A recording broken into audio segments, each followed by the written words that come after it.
नीट paper फुटी प्रकरणाच्या नंतर या संपूर्ण घोटाळ्यानंतर रिनेट परीक्षा झाली आणि त्यानंतर आता निकाल जाहीर झालाय. मात्र निकालामध्ये मोठा गोंधळ झाल्याचा आरोप विद्यार्थ्यांकडून परीक्षार्थींकडून केला जातोय. माझ्यासोबत बीडमधील सोहम गवते या विद्यार्थ्याचे पालक आहेत, ज्यांनी ही परीक्षा दिली होती. मात्र परीक्षेमधला जो रिझल्ट आहे तो चुकीच्या पद्धतीने आल्याचा आरोप आहे त्यांचा.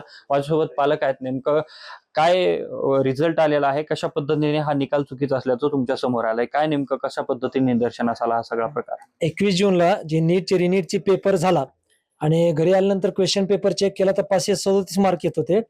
आणि 13 जुलै ते 15 जुलै पर्यंत दरम्यान त्यांची जी एनटीएने जी OMR सीट त्यांनी त्यांची रिलीज केली, जारी केली, तर ती आम्ही डाउनलोड करून घेतली. आणि नंतर काल परवा जो रिझल्ट लागला त्यांचा 16-17 तारखेला, आणि त्यांची जी एनटीएने जी ओरिजिनल जी आन्सर की आहे तर ती त्यांनी सुद्धा तिथे रिलीज केली, ती सुद्धा आम्ही डाउनलोड केली.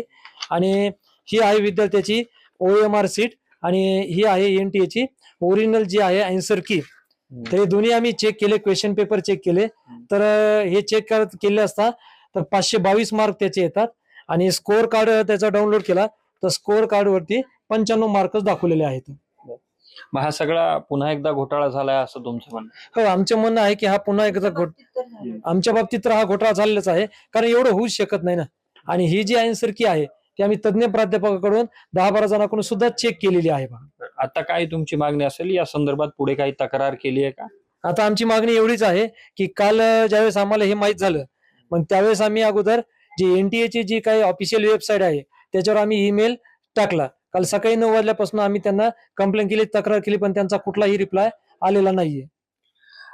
कशा पद्धतीने विद्यार्थी तुमचा मुलगा अभ्यास करत होता, किती दिवसापासून ही तयारी सुरू होती आणि आता असा निकाल आलाय? सर तो 10वी पासनं नीटची हे तयारी करीत होता. आम्ही 10वीलाच त्याला फाउंडेशन लावलं होतं. इथं फाउंडेशन बॅच घेतली त्याने. त्या वर्षी खूप त्याने ह्याचाच अभ्यास केला. मग ह्याला त्याला स्कोअर चांगला येऊ लागला, त्याच्यामुळं तो मग नीटमध्ये मला होतंय म्हणून तो ह्याच्यात राहिला.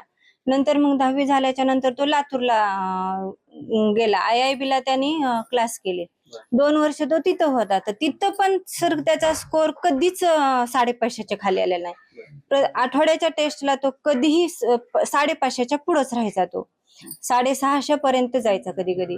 आणि त्याच्या 2 वर्ष तिथं केलं त्याने. त्याच्यानंतर मग त्याला थोडासा मेडिकल म्हणजे थोडा त्रास होऊ लागला तिथं. मग त्याच्यामुळं मग आम्ही त्याला इथं आणलं. इथं आणल्याच्या नंतर गेल्या वर्षी त्यांनी मग रिपीट केलं. रिपीट केल्याच्या नंतर तो म्हणलाय मला क्लास यायला बाहेर नको, खूप त्रास पण होतो आणि वेळ पण जातो. मग ऑनलाईन बॅच घेतली आम्ही ह्याची PW वाल्यांची.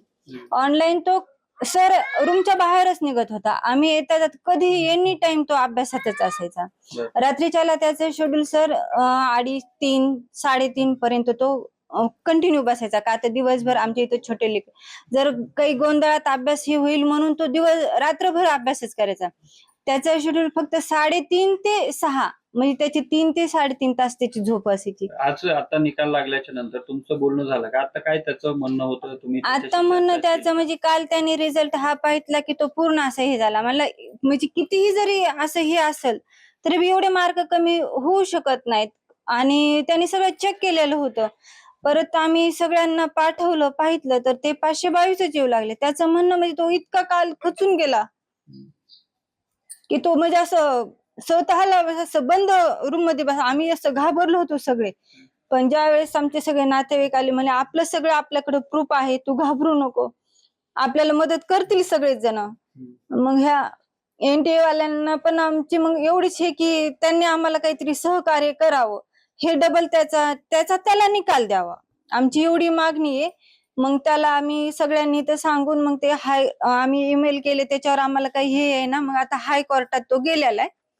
मग आता तो थोडासा म्हणजे तिथून तरी त्याला हे भेटेल म्हणून आता थोडासा आहे तो ह्याच्यात. पण निकाल आम्हाला द्यायला पाहिजे ह्यांनी, कारण त्याचं श्रेय त्याला भेटावं, आमची एवढीच मागणी आहे. की आता तुमचा मुलगा कुठं आहे आणि आता पुढचं तुमचं काय पाऊल असणार आहे? आता आमचा मुलगा संभाजीनगरला त्याच्या आत्याकडे गेला कालपासून. तो थोडं जे प्रसार माध्यमांनी आम्हाला वेळोवेळी मदत केली आणि हायकोर्टामध्ये तो थोडा आम्ही सजेशन घेण्यासाठी तो तिकडे गेलाय. दुपारून 3-3:30 वाजता तो बीडला येणार आहे. आता त्याच्या पुढं आमची एवढीच मागणी आहे की हे जे झालेला जो अन्याय आहे तर तो असं मला एवढं त्यांनी मेहनत केलेली आहे. फक्त चांगला आम्हाला फक्त सरकारने आणि शिक्षण मंत्री सगळ्यांनी त्यांनी मुख्यमंत्री सुद्धा आम्हाला न्याय द्यावा.